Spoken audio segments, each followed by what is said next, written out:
Mon ex s'est présenté au tribunal et a déclaré « Mon fils veut vivre avec moi ». Le juge s'est tourné vers mon fils et a demandé « Est-ce vrai ?» Il s'est levé, a sorti son téléphone et a dit « Puis-je diffuser l'enregistrement d'hier soir ?» Le juge est resté pétrifié. Le silence dans la salle d'audience était pesant. Pas le genre de silence paisible, mais celui qui fait battre votre cœur plus fort que de raison. Mon fils était assis à quelques pieds de moi, ses petites jambes se balançant au bord du banc en bois. Il n'avait que 8 ans, mais son visage paraissait plus âgé ce jour-là, comme s'il avait vieilli en l'espace des minutes que nous avions passées là. Damien, mon ex-mari, se tenait debout, grand et fier, aux côtés de son avocat. Il arborait ce même rictus qu'il avait toujours lorsqu'il pensait gagner. Il regardait droit devant lui. Pas moi, ni notre fils. Le juge ajusta ses lunettes, feuilleta quelques papiers et leva enfin les yeux. « Monsieur Carter, dit-il, vous demandez une modification de la garde. Vous avez dit à ce tribunal que votre fils a exprimé le désir de vivre avec vous. Est-ce exact ?» Damien hocha la tête avec assurance. « Oui, votre honneur. Zaden m'a dit qu'il n'était pas à l'aise dans sa situation de vie actuelle. Il a dit qu'il voulait vivre avec moi à temps plein. » Mon estomac se retourna. Je regardais Zaden. Ses mains étaient serrées dans ses genoux. Il ne semblait pas effrayé, mais il ne semblait pas non plus aller bien. J'ai voulu tendre la main vers lui, le protéger d'une manière ou d'une autre, mais je ne pouvais pas bouger. J'étais figé et je pense qu'une partie de lui l'était aussi. Le juge tourna son regard vers Zaden. « Fils, dit-il doucement, est-ce vrai? Veux-tu vivre avec ton père ?» Tout en moi s'arrêta. Mon cœur, ma respiration, mon espoir. J'ai eu envie de crier que ce n'était pas juste de poser cette question à un enfant de 8 ans dans une salle remplie d'étrangers, de pression et de son père qui le regardait comme une ombre, mais je n'ai rien dit. J'ai attendu. Zaden s'est levé. Il n'a pas répondu tout de suite. Il a fouillé dans la poche de sa petite veste grise, a sorti quelque chose et l'a tendu au juge. C'était mon ancien téléphone, que je lui avais donné pour jouer à des jeux il y a quelques mois, lorsque j'avais acheté un nouveau modèle. Je ne pensais même plus qu'il fonctionnait très bien. Zaden a regardé droit le juge. Sa voix était basse, mais claire. Puis-je diffuser l'enregistrement d'hier soir? Chaque personne dans la salle d'audience s'est figée. Même Damien s'est tourné pour le regarder. Le juge s'est légèrement penché en avant.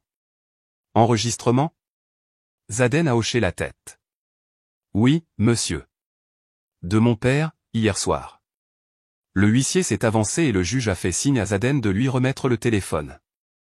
Mais avant cela, Zaden a ajouté, je ne savais pas quoi faire. Je l'ai juste enregistré. Pour que quelqu'un me croie. Et à ce moment-là, j'ai su. J'ai su que quelque chose s'était passé, quelque chose que je n'avais pas vu, pas entendu, dont je n'avais pas pu le protéger. Et mon fils, mon garçon de 8 ans, avait trouvé le moyen de se protéger lui-même. J'ai senti tous les regards de la salle d'audience se tourner vers lui, mais Zaden n'a pas bronché. Il se tenait là, les épaules en arrière, ses petits doigts agrippant fermement le téléphone. Le rictus de Damien s'est estompé. Le juge n'avait pas encore appuyé sur play. Il regarda Damien, puis moi, puis Zaden. « Êtes-vous sûr de vouloir partager cela avec le tribunal ?» demanda-t-il. Zaden hocha la tête. Ma gorge était sèche, mes poings serrés sur mes genoux. Quoi qu'il y ait sur ce téléphone, quoi que Damien lui ait dit, mon fils était assez courageux pour l'apporter ici, devant des inconnus, devant son père. Je l'ai regardé. Je l'ai vraiment regardé, et j'ai vu quelque chose qui m'a brisé. Il n'avait pas seulement peur. Il se défendait lui-même, pour moi, pour la vérité. Le juge a finalement appuyé sur play, et plus rien n'a été pareil. Les gens me demandent toujours pourquoi je suis resté avec Damien aussi longtemps. Je n'ai pas de réponse simple. L'amour n'est pas toujours une ligne droite. Parfois, c'est un nœud dans lequel on s'emmêle si lentement qu'on ne sent même pas qu'il se resserre, jusqu'à ce qu'on ne puisse plus respirer. Nous nous sommes rencontrés quand j'avais 22 ans. Il était confiant, drôle, le genre d'homme qui remplissait une pièce. Il m'a fait sentir vu comme personne d'autre ne l'avait fait. Je ne réalisais pas à l'époque que certaines personnes ne vous voient que pour trouver le bon endroit où vous briser. Le contrôle a commencé petit. Il n'aimait pas certains de mes amis. Il disait que c'était de mauvaises fréquentations. Il voulait que je reste plus souvent à la maison. Il disait que les vraies femmes donnaient la priorité à la famille. Quand je suis tombée enceinte de Zaden, les choses ont empiré. J'ai arrêté de travailler. Il a dit qu'il s'occuperait de tout, mais tout avait un prix, mon indépendance, ma voix, ma paix. Quand Zaden était tout petit, je ne me reconnaissais plus. Je n'avais pas le droit d'avoir une carte de débit. Je n'avais pas le droit de conduire sans l'avertir. Si je me maquillais, il demandait qui j'essayais d'impressionner. Si je ne me maquillais pas, il disait que j'avais l'air paresseuse. Peu importe ce que je faisais, ce n'était jamais bien. La goutte d'eau qui a fait déborder le vase est tombée un soir où Zaden a renversé du jus sur le tapis. Il n'avait que 5 ans. Damien s'est penché sur lui en hurlant si fort que les murs ont tremblé. Je me suis interposée entre eux, tremblante, et j'ai dit, « Tu ne lui parles pas comme ça. » Damien s'est tourné vers moi avec ce regard dans les yeux que j'avais vu trop de fois auparavant. Cette nuit-là, j'ai fait un sac à dos, j'ai pris mon fils et je suis parti. Nous sommes restés chez ma mère pendant 2 semaines avant de trouver un petit appartement d'une chambre à coucher à la périphérie de la ville. Ce n'était pas grand-chose, mais c'était à nous. J'ai trouvé un emploi à temps partiel à la bibliothèque pendant la journée et je nettoyais des bureaux la nuit. C'était difficile. Certains jours, je dormais à peine, mais j'étais libre. Et plus que tout, Zaden était en sécurité. Ma mère, Evelyne, est devenue notre ancre. Elle gardait Zaden pendant que je travaillais, aidait aux devoirs, préparait le dîner. Elle était restée silencieuse quand j'étais avec Damien, mais après notre départ, elle m'a dit la vérité, « Je n'ai jamais voulu interférer, » dit-elle, « mais j'ai prié tous les soirs pour que tu le quittes avant que cela n'empire. » Damien ne s'est pas battu au début pour la garde. Pendant les 2 premières années, il voyait Zaden tous les 2 week-ends et agissait toujours comme s'il me rendait service. Mais quelque chose a changé il y a 6 mois. Il s'est présenté avec un costume flambant neuf et un avocat. Il a dit qu'il voulait la garde complète. Il a affirmé que j'étais instable. Il a dit que Zaden lui avait dit qu'il voulait vivre avec lui à la place. C'était comme un coup de poing dans l'estomac. Je savais que ce n'était pas vrai. Zaden adorait sa vie avec moi. Nous avions des routines, des rires, des histoires du soir, des crêpes le samedi. Il n'avait jamais dit une seule fois qu'il voulait vivre avec Damien, mais je savais aussi à quel point Damien pouvait être convaincant quand il le voulait. Il avait toujours été 2 personnes, celle charmante que le monde voyait et celle avec laquelle j'avais vécu à huis clos. Les semaines précédant l'audience ont été remplies de stress et de questions. Zaden a commencé à avoir du mal à dormir. Il s'accrochait plus à moi, posait d'étranges questions sur les tribunaux et les juges. Un soir, il est entré dans mon lit en rampant et a chuchoté, « Et si quelqu'un ment et que les gens le croient ?» Je me suis tourné vers lui et lui ai caressé les cheveux. « Alors on dit la vérité, » ai-je dit, « c'est ce qu'on fait, même quand c'est dur. » Il a hoché la tête, mais il n'a rien dit d'autre. Je ne le savais pas à l'époque, mais il portait déjà le poids de ce que Damien lui avait dit. Il se préparait déjà à dire la vérité quand cela compterait le plus. Le matin de la date d'audience, il a enfilé la veste grise qu'Evelyne avait repassée la veille. Il m'a demandé s'il pouvait prendre l'ancien téléphone que je lui avais donné. J'ai dit oui sans trop y penser. Il l'utilisait pour écouter de la musique et jouer à de petits jeux. Je n'aurais jamais imaginé que ce téléphone serait la clé de tout. Dans cette salle d'audience, avec les mensonges de Damien qui résonnaient dans l'air et le juge qui nous regardait comme s'il pesait l'avenir sur une balance, je suis resté là, priant non pas pour que le tribunal me croie, ni même pour la justice. Je priais pour que mon fils se sente assez en sécurité pour dire sa vérité. Et d'une manière ou d'une autre, même à 8 ans, il en a fait plus que de la dire. Il l'a prouvé. Le jour où l'avocat de Damien m'a servi les papiers de garde, je les ai jetés dans l'évier de la cuisine et j'ai vomi. Mes mains tremblaient tellement que j'avais du mal à saisir le bord du comptoir. Zaden était à l'école. J'avais 4 heures pour me ressaisir avant d'aller le chercher. 4 heures pour trouver comment j'allais survivre à une nouvelle guerre avec l'homme dont je m'étais à peine échappé. J'ai d'abord appelé ma mère. Elle est venue avec du thé à la camomille et son vieux classeur rempli de notes juridiques de l'époque où elle avait divorcé. Elle m'a fait asseoir, m'a pris la main et a dit, « Ce sera dur, mais ce n'est pas impossible. Tu as la vérité de ton côté et tu as Zaden. » Zaden, c'est ce qui me terrifiait le plus. Il n'avait que 8 ans. Il ne comprenait rien aux salles d'audience, ni à la garde. Il voulait juste jouer au soccer après l'école et manger des gaufres aux pépites de chocolat le samedi matin. Je ne voulais pas l'entraîner là-dedans, mais je n'avais pas le choix. Au début, Damien était calme, trop calme. Il s'est présenté pour aller chercher Zaden pour sa visite du week-end en portant de nouveaux vêtements et en apportant des jouets que je ne pouvais pas me permettre. Il a souri largement, m'a dit qu'il voulait ce qu'il y avait de mieux pour notre fils, puis a chuchoté quand Zaden ne regardait pas, « Tu crois vraiment qu'ils vont le confier à quelqu'un qui travaille à temps partiel et qui vit dans une boîte à chaussures ?» Je n'ai pas répondu.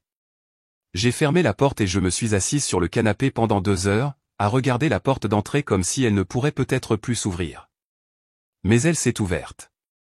Zaden est revenu, silencieux. Il est allé directement dans sa chambre. Il n'a pas dit grand-chose. Au cours des week-ends suivants, le silence s'est accentué. Il a arrêté de parler de ce qu'il faisait avec Damien. Il sursautait quand je demandais comment ça s'était passé. Un soir, je l'ai entendu pleurer dans son oreiller. Je me suis assise au bord de son lit et j'ai demandé ce qui n'allait pas, « Est-ce que c'est mal de ne pas vouloir vivre avec quelqu'un s'il est ton papa ?» Je me suis figé. Non, ai-je dit, ce n'est pas mal de vouloir se sentir en sécurité.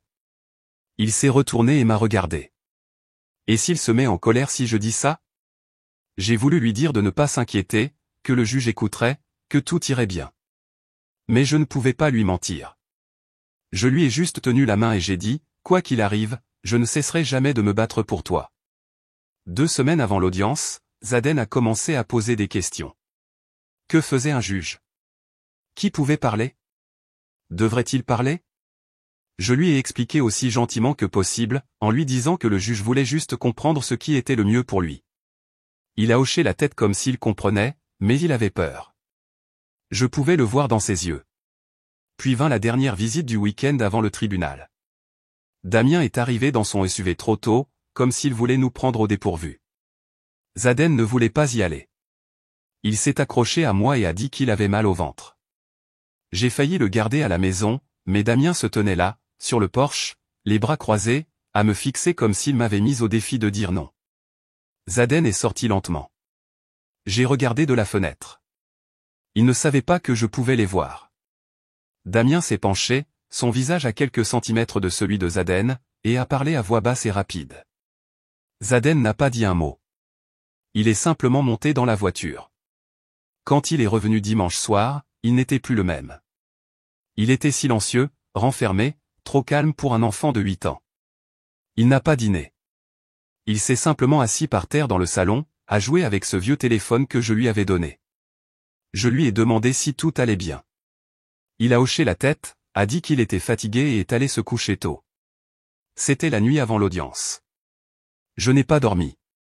Je suis resté allongé dans mon lit, à fixer le plafond, à me demander ce que Damien lui avait dit, à me demander s'il l'avait menacé.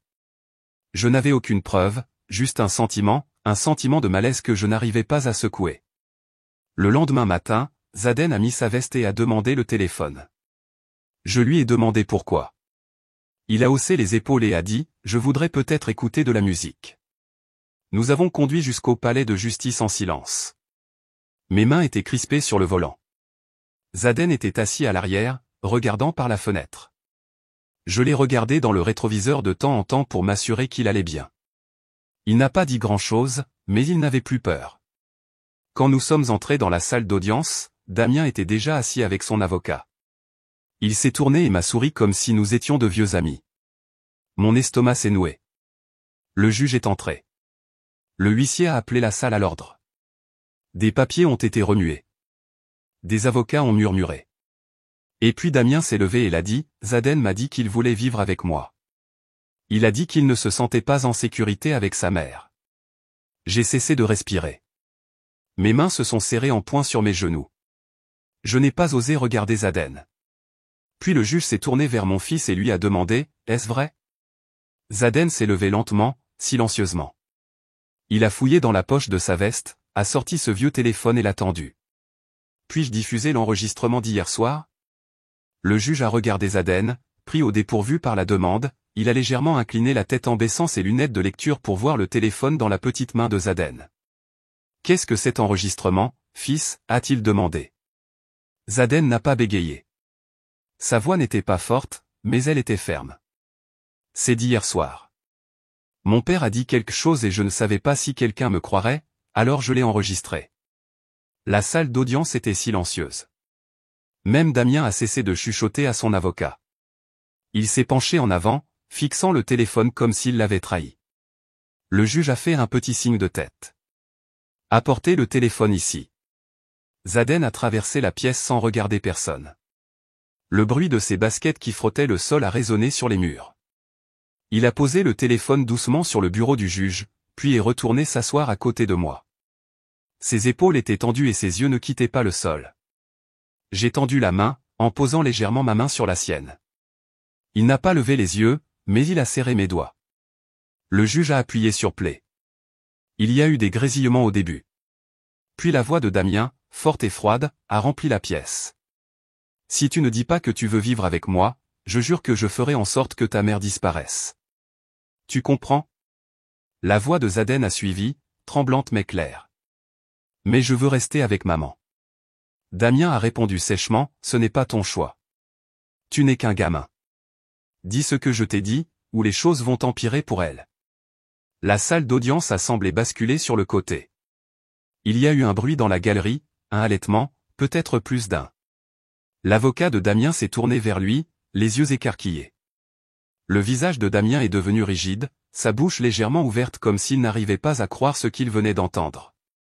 Il m'a regardé, puis Zaden, puis vers le sol. Le juge n'a pas bougé. Il a diffusé l'enregistrement à nouveau, en entier. Personne n'a parlé. Quand ce fut terminé, il a enlevé ses lunettes et a joint ses mains. « Est-ce votre voix, monsieur Carter ?» Damien a ouvert la bouche, mais rien n'est sorti au début. Puis, finalement, il a murmuré, « On dirait que c'est ça, mais avez-vous menacé votre fils hier soir ?» Le juge l'a interrompu. Son ton était plus ferme maintenant. Damien a jeté un coup d'œil à son avocat, qui s'est penché et a chuchoté quelque chose, mais le juge n'attendait pas. Il s'est tourné vers moi. « Madame Ray, votre fils a-t-il déjà exprimé son inquiétude pour votre sécurité auparavant ?» J'ai hoché la tête. Il a eu peur, surtout après les visites avec son père. Il a arrêté de dormir. Il a demandé si les gens croiraient la vérité. J'ai regardé Zaden. Ses petits doigts serraient toujours les miens. Il s'est redressé un peu. Le juge s'est retourné vers la salle d'audience. « J'ai besoin d'un moment pour examiner cela, » a-t-il dit. La séance est suspendue pendant 15 minutes. Le maillet est tombé avec un bruit sec. Les gens se sont levés. Les avocats se sont regroupés. Je n'ai pas bougé. Mes jambes ne voulaient pas fonctionner. J'ai regardé mon fils, toujours stupéfaite. « Tu as enregistré ça ?» ai-je chuchoté. Il a hoché la tête. Je ne savais pas s'ils allaient me croire. J'ai juste pensé que peut-être ils le croiraient. Ses yeux se sont remplis de larmes, mais il n'a pas pleuré. Je l'ai pris dans mes bras et je l'ai serré aussi fort que je pouvais sans faire de scène. De l'autre côté de la pièce, Damien fixait droit devant lui. Son avocat était déjà en train de ranger ses dossiers. Toute la confiance avec laquelle il était entré s'était évaporée de son visage. Evelyne s'est approchée de nous depuis la galerie. Elle n'avait pas dit un mot pendant l'audience. Elle s'est accroupie à côté de nous et a chuchoté, « Tu as élevé un garçon courageux, Marley. » J'ai hoché la tête, essayant encore de comprendre ce qui venait de se passer. J'étais entré dans cette salle d'audience en ayant peur de tout perdre. Au lieu de cela, mon fils de 8 ans s'était manifesté et avait fait ce que je n'aurais jamais imaginé. Il a dit la vérité quand cela comptait le plus. Ce n'était pas seulement une voix d'enfant qu'ils avaient entendue. C'était une preuve. C'était du courage. Quand l'audience a repris, je ne savais pas ce que le juge allait dire. Mais je n'avais plus peur. Zaden avait pris sa décision. Il avait agi. Et en le faisant, il a déplacé le pouvoir dans cette salle, d'une manière que même Damien ne pouvait pas défaire. Nous n'avons pas gagné l'affaire à ce moment-là. Mais tout a changé à cause de ça. Quand le juge est revenu de la pause, la salle est redevenue silencieuse. Je me suis assise, les mains jointes sur mes genoux, tenant toujours la chaleur des petits doigts de Zaden. Il s'est penché contre moi, fatigué mais calme, comme s'il avait déjà fait la chose la plus difficile qu'il aurait à faire. Le juge Callahan a ajusté sa chaise et a regardé à travers la salle avec un sérieux qui n'était pas là auparavant. Il a jeté un coup d'œil au huissier, puis aux 2 avocats et finalement à Damien. « J'ai examiné l'enregistrement à plusieurs reprises, » a-t-il dit. « Il n'y a aucun doute dans mon esprit que c'est authentique. Monsieur Carter, votre voix, vos mots et votre intention étaient clairs. Damien s'est agité sur son siège, ses yeux se sont tournés vers son avocat, qui était désormais assis immobile à ses côtés. Vous avez menacé un enfant afin d'influencer l'issue de cette affaire. Le juge a continué, vous avez tenté de manipuler votre fils pour qu'il monte dans cette salle d'audience, sous prétexte qu'il souhaitait vivre avec vous. C'est non seulement profondément troublant, mais c'est aussi une violation directe des normes éthiques que ce tribunal attend d'un parent ayant la garde. Damien a ouvert la bouche comme pour se défendre, mais le juge a levé la main.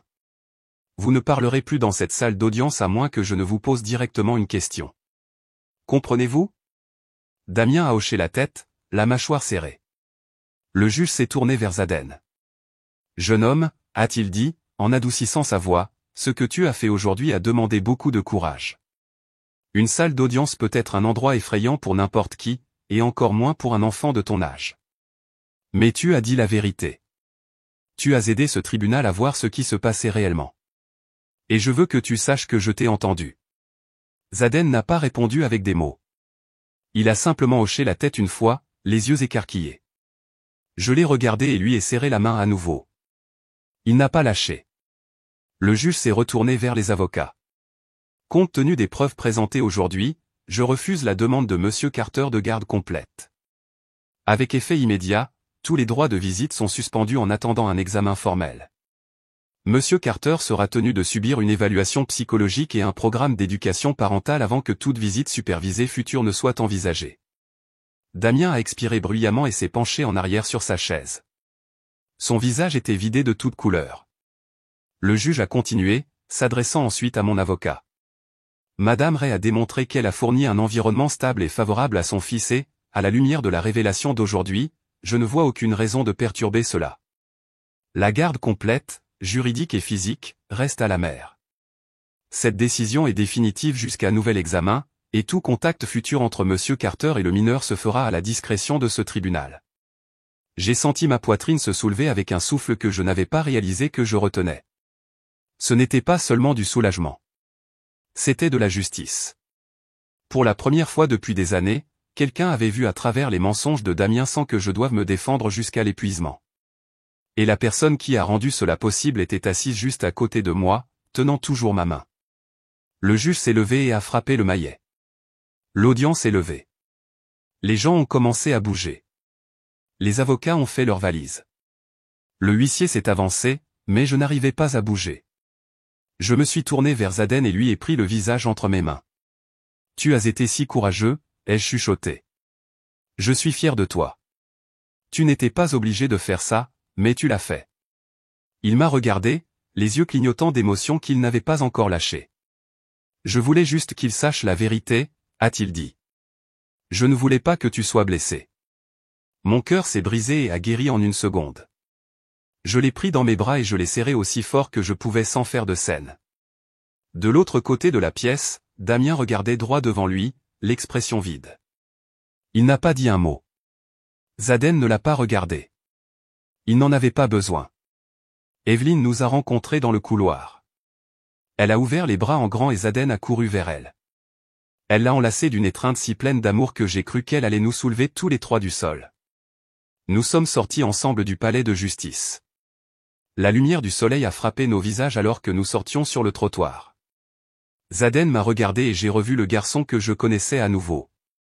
Celui qui riait des dessins animés, qui demandait du sirop en plus et qui inventait des chansons sur notre chat.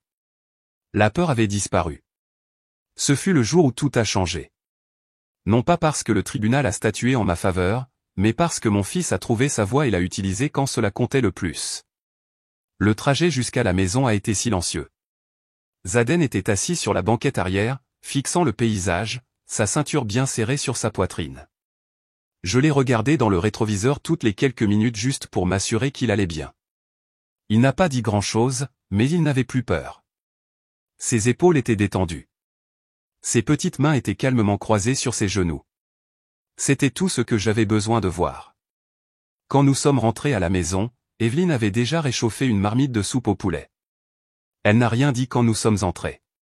Elle nous a simplement enlacés tous les deux, a embrassé le front de Zaden et m'a tendu un bol chaud comme pour dire silencieusement « Tu es en sécurité maintenant ». Plus tard dans la nuit, j'ai bordé Zaden dans son lit. Sa chambre était remplie de ses livres préférés, de ses animaux en peluche et de la vieille couverture qu'il refusait d'abandonner, celle avec les coins effilochés et les écussons de super-héros.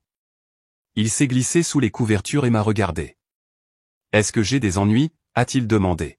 « Non bébé, ai-je dit, en m'asseyant au bord du lit. Tu n'as pas d'ennui.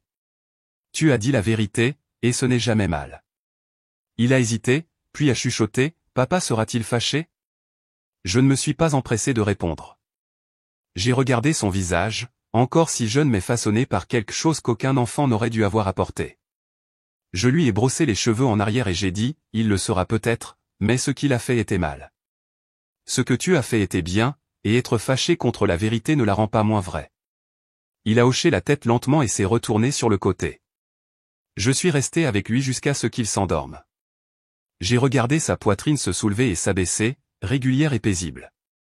Je voulais me souvenir de ce moment. Après tout ce que nous avions vécu, mon fils pouvait enfin se reposer.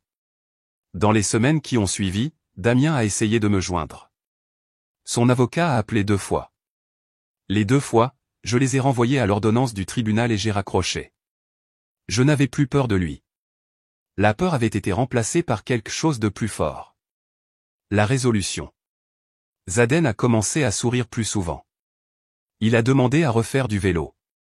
Il a demandé des gaufres le samedi et a volé de la crème fouettée au réfrigérateur quand il pensait que je ne regardais pas. Il a parlé de l'école, de la coupe de cheveux bizarre de son ami Jaden, de la façon dont il voulait être astronaute ou peut-être concepteur de jeux vidéo. Il a ri d'un vrai rire profond qui n'était pas sorti de lui depuis des mois. Un soir, alors que nous faisions la vaisselle, il a dit « Je pense que je veux être avocat. » J'ai ri. « Tu serais un excellent avocat ?» a-t-il dit en souriant. Ils écoutent les gens qui disent la vérité, n'est-ce pas? J'ai posé le torchon et je l'ai serré contre moi. Oui, et les meilleurs protègent les personnes qui ont besoin d'être entendues. Cette nuit-là, je me suis assise sur le canapé avec un journal que je n'avais pas touché depuis des années. Je l'ai ouvert à une page blanche et j'ai écrit « Mon fils nous a sauvés ». Non pas avec de la colère, non pas avec de la vengeance, avec la vérité. Il m'a rappelé que le courage ne crie pas toujours. Parfois, c'est une petite voix claire et ferme qui dit ce qu'il faut dire, au bon moment. Zaden n'a pas seulement aidé le tribunal à voir la vérité. Il m'a aidé à me revoir, forte, compétente, pas brisée, pas impuissante. J'avais survécu à la tempête, mais il l'avait traversée à mes côtés. Et à la fin, c'est lui qui s'est manifesté. Les gens parlent beaucoup de protéger les enfants, mais parfois, les enfants nous protègent. Parfois, ils nous montrent ce que c'est que de se tenir debout, d'affronter la peur, de tenir bon quand tout en vous veut s'enfuir. Je n'oublierai jamais le regard sur son visage dans cette salle d'audience. Je n'oublierai jamais le son de sa voix disant « Puis-je diffuser l'enregistrement d'hier soir ?» Et je n'oublierai jamais comment le monde a basculé à cause de cela. Cette histoire ne portait pas seulement sur une bataille de garde. Il s'agissait de la vérité. Il s'agissait du courage. Et il s'agissait d'un garçon de 8 ans qui a choisi d'être courageux quand cela comptait le plus. Ce jour-là, le juge a entendu sa voix. Mais, plus important encore, Zaden l'a aussi entendu et il l'a cru. Si cette histoire vous a ému, si elle vous a rappelé la force tranquille que tant d'enfants portent ou les batailles que les parents mènent à huis clos, prenez un moment pour la partager. Il y a d'autres personnes qui ont besoin d'entendre ça. Laissez un commentaire ci-dessous et dites-moi ce qui vous a le plus marqué. Je lis chacun d'eux. Si vous ne l'avez pas déjà fait, appuyez sur le bouton j'aime. Cela aide plus de personnes à trouver cette histoire. Et n'oubliez pas de vous abonner à la chaîne pour d'autres histoires réelles et percutantes comme celle-ci. Chaque semaine, je partage des moments qui comptent. Des histoires qui prouvent que la vérité, le courage et l'amour gagnent toujours. Merci d'avoir regardé. Et à tous ceux qui mènent une bataille en silence, j'espère que cela vous a rappelé que votre voix compte.